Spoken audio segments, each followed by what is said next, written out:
naming Diyos. Maraming salamat po sa buhay at lakas na aming taglay, sa liwanag ng kaisipan at sa pagkakataong maipagpatuloy ang pag-aaral ng mga kabataan. Gabayan po ang bawat isa sa amin. Anuman ang bahagi na aming gagampanan, naway maging maayos at matagumpay ang pagtuturo at pag-aaral na aming gagawin sa araw na ito. Patawarin mo po kami sa aming mga pagkulang at pagkakasala. At sa aming paggawa, ikaw po ang aming makasama. Amen.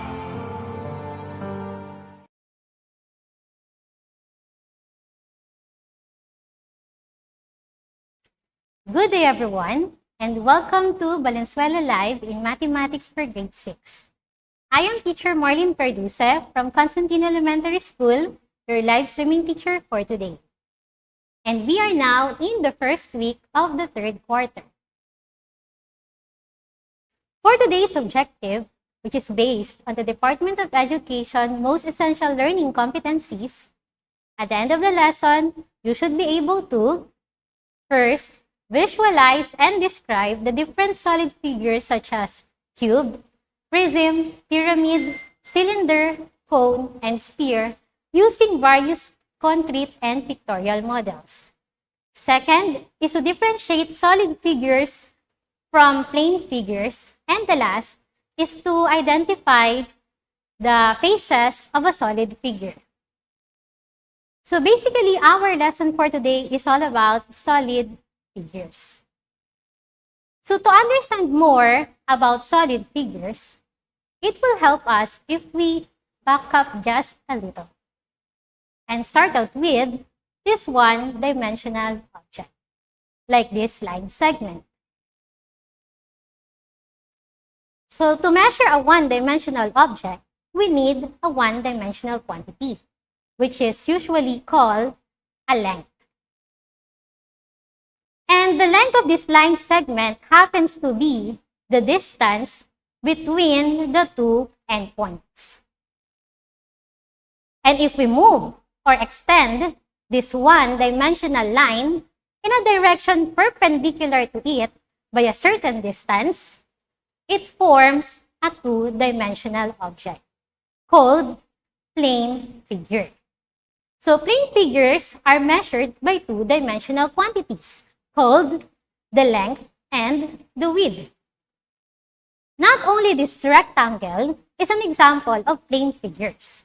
We also have different examples such as square, triangle, trapezoid, parallelograms, rhombus, and circles. Now, imagine that we take this two-dimensional figure and move or extend it in a direction perpendicular to its surface by a certain distance. And it forms a three-dimensional figure. That's called a solid figure. And to measure a solid figure like this, we use the three-dimensional quantity called the length, the width, and the height. So length refers to how long the figure is, while the width refers to how wide the figure is. So from side to side. And height refers to how high or tall the figure. So did you know, class, that solid figures are enclosed by plane figures or curved surfaces? So like, for example, these 6 plane figures, like squares and rectangles, can be used to form a solid figure. And when we put together all these plane figures, planes, points, and line segments, a solid figure is formed. And a solid figure that is composed of polygonal regions or polygons, like in this figure, is called a polyhedron. So a polyhedron has faces, edges, and vertices or vertex. So the faces of the polyhedron are polygonal regions or polygons, like in this figure. So we have the top and the bottom faces, the side-to-side faces, and the front face and the back face.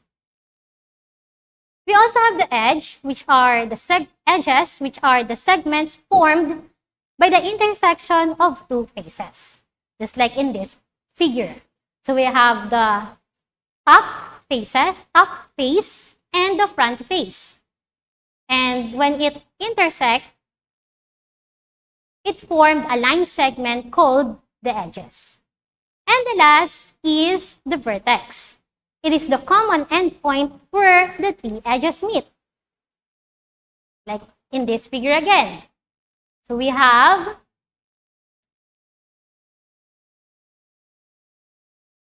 the three edges, 1, 2, 3. And as you can see, they meet at exactly one point, and that point is called the vertex or vertices.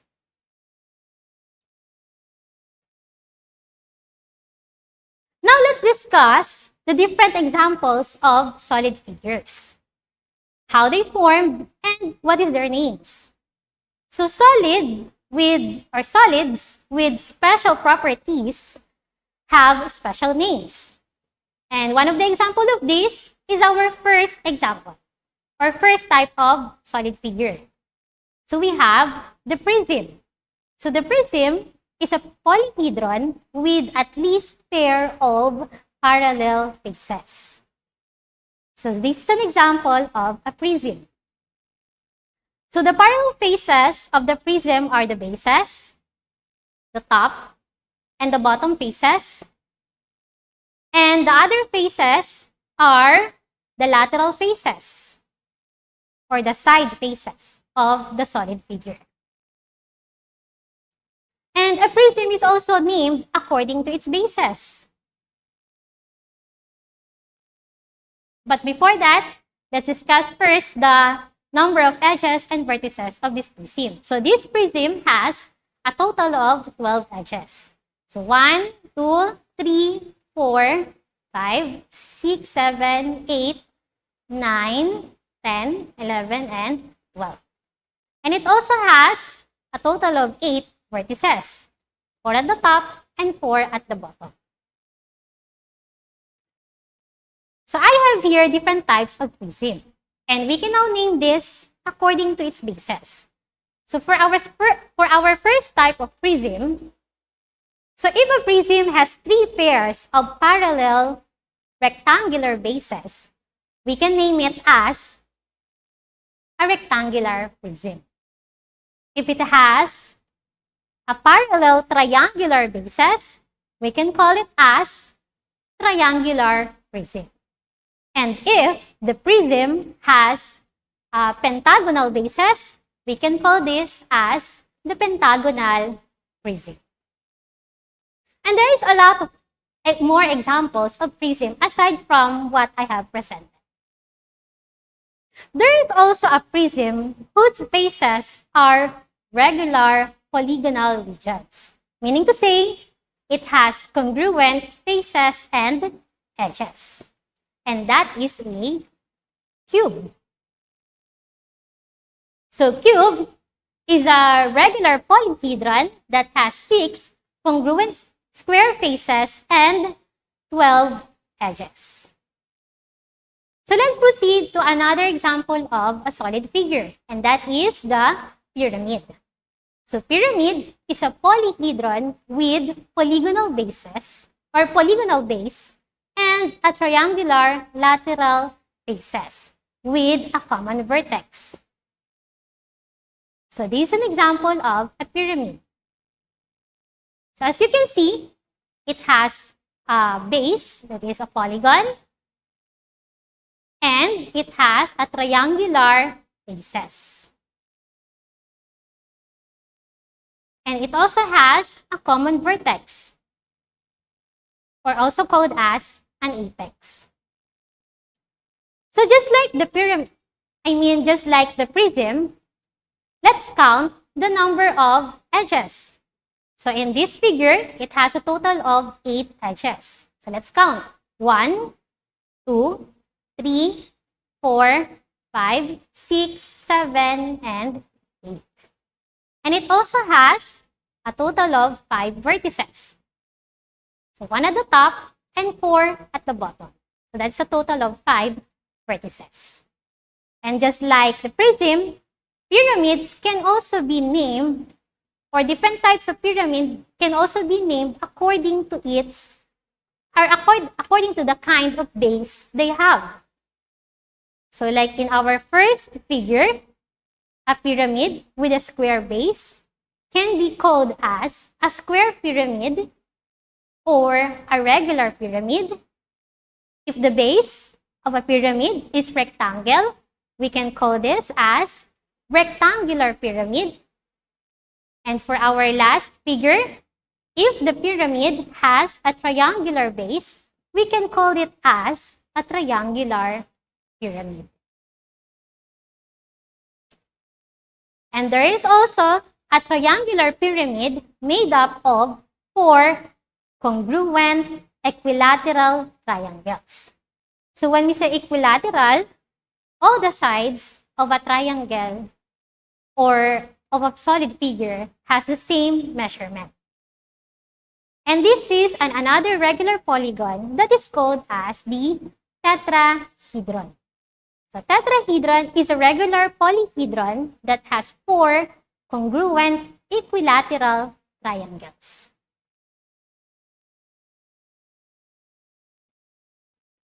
But there are some solid figures that are not polyhedrons. And these solid figures are composed of circular regions or circular surfaces, just like the cylinder. So cylinder is like a prism, except that the bases are circular. And these 2 circular bases are congruent and parallel. So when we say cylinder, it has 2 circular bases that are congruent and parallel. Another type of solid, or another example of solid figure with curved surfaces is the cone. So cone is like a pyramid, except that the base is a circular region. And this region is also called the base. And it has a single vertex called an apex. So that is the one at the top. So when we say cone, it has 2 circular bases that are congruent. When we say cone, it has a circular base and it has common vertex. And for the last example of solid figure is a sphere, which is formed by points in space that are equidistant from the center. So in this figure, the one that is equidistant from the space is the center of the sphere. So when we say equidistance, it means that the center of the sphere has equal distance among the points in the surfaces. So again, when we say sphere, that is formed by points in space that are equidistant from the center.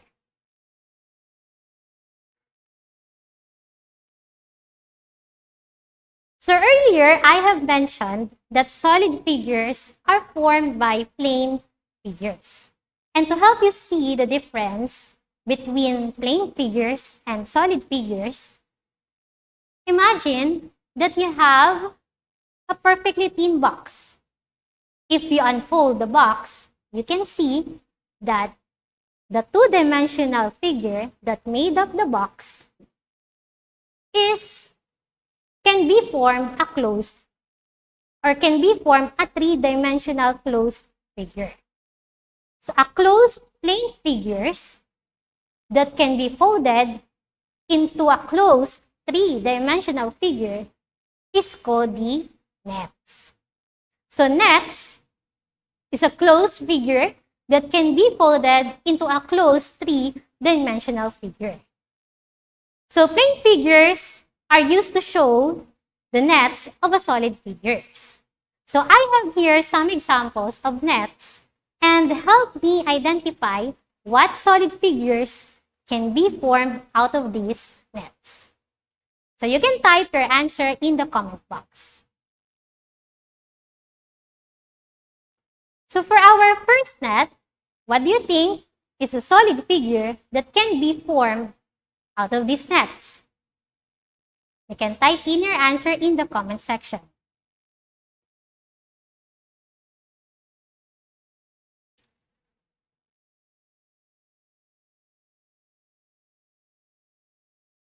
Okay, for our first net, the first example of net, if we fold the net, you can see, we can form a three-dimensional figure or a solid figure that is a cube. Very good. So a cube is composed of 6 congruent squares.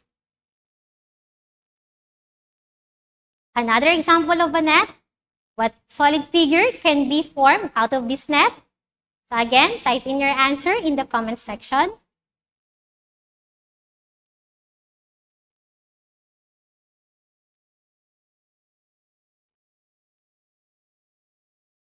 Okay, for this plane figure, we can form a solid figure that is correct, a square pyramid, or a pyramid with a square or with a base of a square. Another example of a net, what do you think will be the solid figure that can be formed out of this? If we have two circles, the one at the top and at the bottom, and a rectangle. So if we combine these three plane figures, or if we fold these three plane figures, what do you think is a solid figure that will be formed?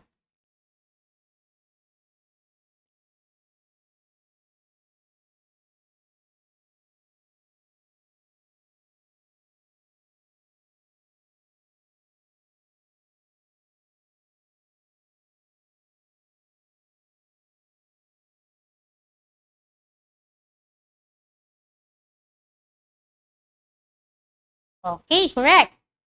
So the solid figure that will be formed is a cylinder. Another example of a net. So we have 3 rectangles and 2 triangles.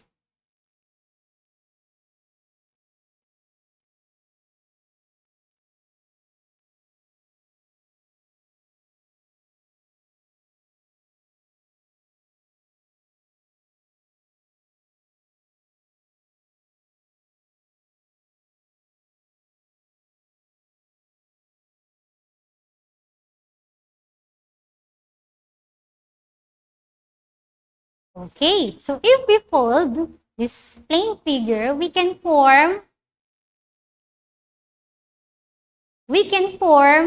a triangular prism.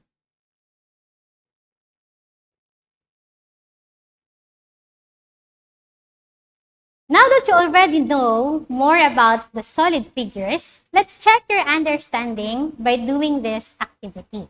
So all you have to do is to type true in the comment section if the statement is correct and type false if not.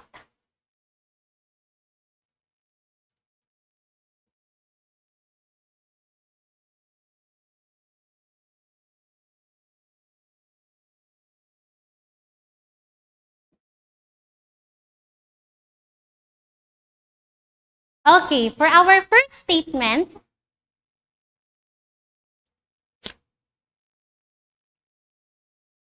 a rectangular prism has 6 faces, 8 edges, and 10 vertices. Is it true or false?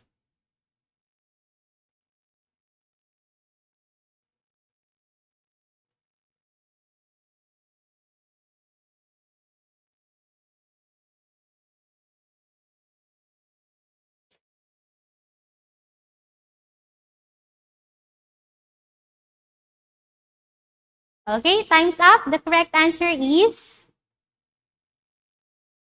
false. Because a rectangular prism has 6 faces, 12 edges, and 8 vertices. For statement number 2, a cube is a regular polyhedron. Is this statement true or false?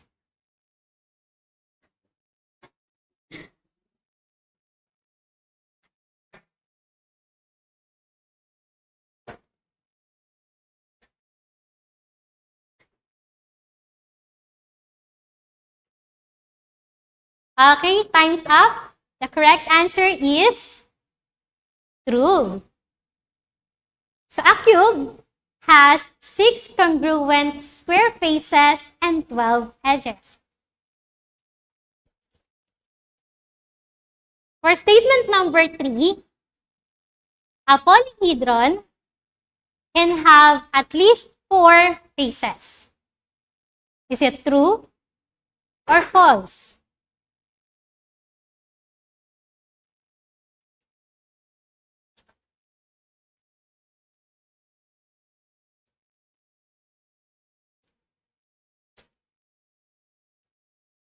Okay, time's up. The correct answer is, for this statement, that is true. So an example for this is a triangular pyramid that has 4 faces. And each face has a plane figure that is a triangle.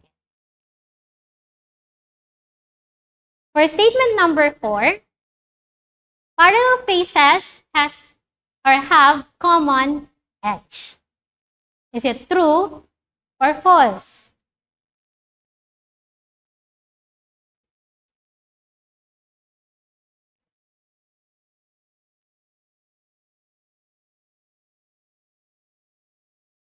Okay, for statement number 4, that is false.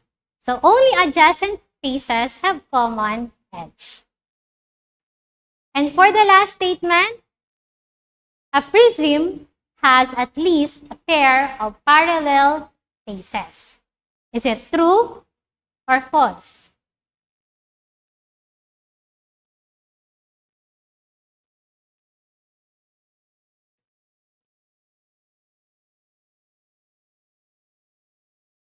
Okay, time's up. The correct answer is false.